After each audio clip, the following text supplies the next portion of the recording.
Hi guys and girls, it's Mike from D20 Paint Studios, and today we're taking a look at the Knight Castellan for the Imperial Knights in Warhammer 40,000 by Games Workshop. Today we're going to be taking a look at what the sprues are like, as well as what the instruction manual and what the transfers are like inside this box. First off, we'll take a look at the box though, as I've got it to hand now, and on the front there you can see the Imperial Knight Castellan painted up by the Heavy Metal team in House Terran colours. And on the back you've got a more detailed sort of like description of the model, as well as a little bit of the backstory of this one here, as well as some of the interchangeable parts that you're presented with. When you open up the box, you are immediately on the top, you will have an instruction manual. Now inside the manual itself you've got 8 pages of instructions, 9 including this one here, which is sort of like the basic necessities and information that you need. But here you have highly detailed graphic sort of like instructions, very unlike the older instructions that they used to have, where it was very difficult to ascertain what you were putting together. But as you can see, these are very highly detailed and are very easy to understand. Towards the back of the book as well, after you've gone through your 8 pages of instructions, you'll be then presented with the rules. So obviously you can take a quick look at the rules now.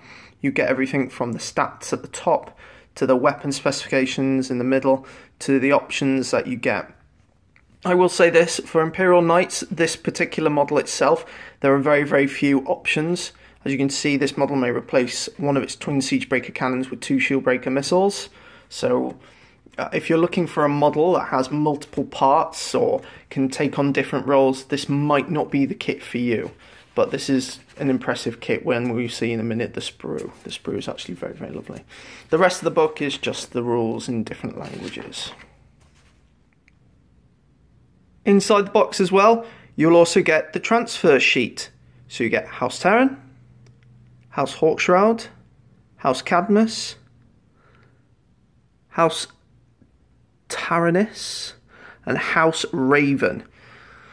And then obviously you'll get some Imperial sort of like motifs on the bottom and identification symbols.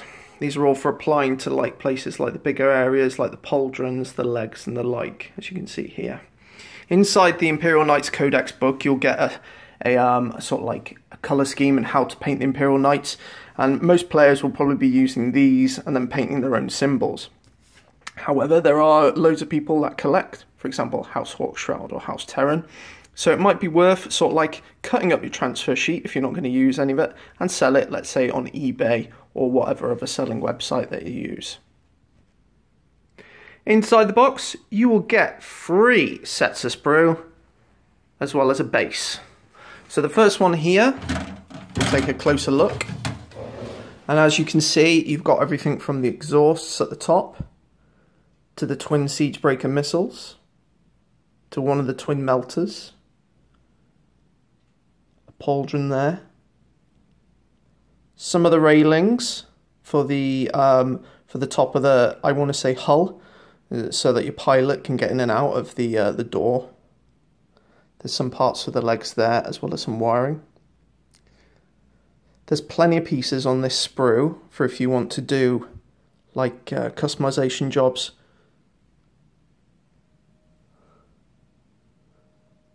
There you go, there's some more, pretty much the same again. I'll zoom out a bit so you can take a full idea of what this sprue is like. So as soon as it focuses, there we go. So that's that one. Okay. We've got the middle, we got one of the main parts here. This is half of the plasma decimator. Again, when it comes into focus, you can see the level of detail that's on there. So even though this is a big model, there's plenty of opportunities for painters to try out different ideas and painting techniques. I find painting bigger models to be a little bit more difficult than painting the smaller ones, because you've got to try and keep the consistency over the large areas. There's the faceplate when it comes into view. There we go. And obviously you get one of these, and you get a face, when I can find it on there. There you go. There's the face. and you can either leave it bare, or you can again put the mask on it. There's the other half of the plasma decimator. And the plasma decimator themselves come with these sort of like valves and pistons, and these bulbs as well. Here's half of the volcano lance with the barrel and the twin plasma core, which I'll show to you right way up. Again, these kits all come with wires and tubes, etc. So it gives you the full look of a piece of machinery from the 41st millennium.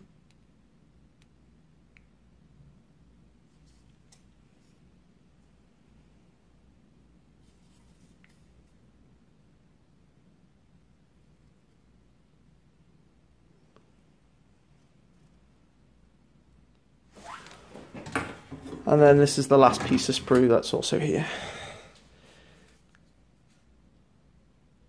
It's pretty much the same as the other sprue, as both the first sprue that I showed you and this one house most of the majority of the legs, or pieces for the legs, sorry, I should say.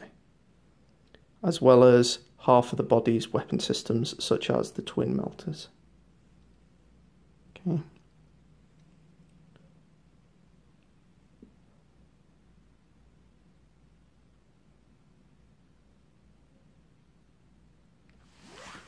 I should also say as well that the kit itself, when it comes to you like this, you will only ever get 2 of each of these weapon systems on the top, such as the twin siege breaker cannon and the missiles here. You can never have 3 on the top of either. You'll only get 4 pieces in total. So 2 of the cannons and 2 of the missile systems. Also as well, the majority of the parts on this model are moving, and it's virtually what I'm trying to say is try not to glue everything first, try and fit it together. A majority of the manual will be explaining as what gets glued and what doesn't get glued. So all I will say is just take your time and just have a good read of the book before you start setting the model together. I'm quite bad for it. I'll quite literally get excited and I'll try and put stuff together and I'll mess up the model. And as you can see, this kit is, even though there are some large pieces in it, there are some quite difficult pieces as well. So anyway, I hope you found this helpful at all. If any of you are looking for more information about the Knight Castellan, and about like what the kit is like, how it goes together, please just pop a comment down below, or just PM me in my message box, which will be available on the site. Okay, hope you have a nice day. This is Mike at D20 Paint Studios. See you later. Goodbye.